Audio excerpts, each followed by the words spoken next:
At the beginning of World War II, Iran was neutral, but Britain was worried that German nationals living in Iran had a Nazi influence, and they could potentially take control of Iran's oil fields.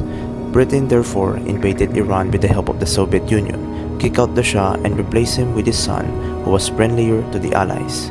As a result, Iran joined World War II on the side of the Allies. Instead of using code books as they had done in previous wars, various armies decided to design ciphering machines. The German called Enigma machine is the most well-known of these devices.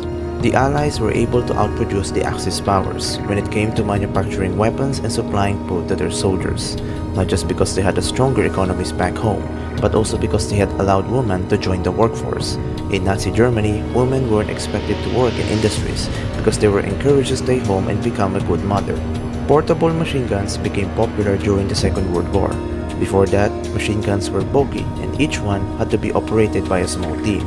However, during the Second World War, the machine gun was redesigned to be compact enough so that it could be carried around and used by just one person.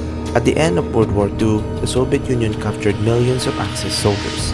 Many German prisoners were placed in labor camps run by Soviet authorities, where they worked on reconstruction and industrial projects. Food shortages, disease, and hard labor, and even severe winters contributed to high mortality rates, especially in the immediate post-war years.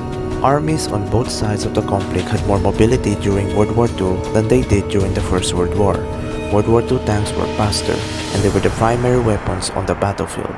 As World War II went on, new batches of tanks became better armored and their firepower improved significantly. During World War II, unlike previous wars, airplanes could be used to airlift high-priority supplies, equipment, and even to transport servicemen. This was a great advancement because it allowed armies on both sides to get to the battlefront in the shortest time possible.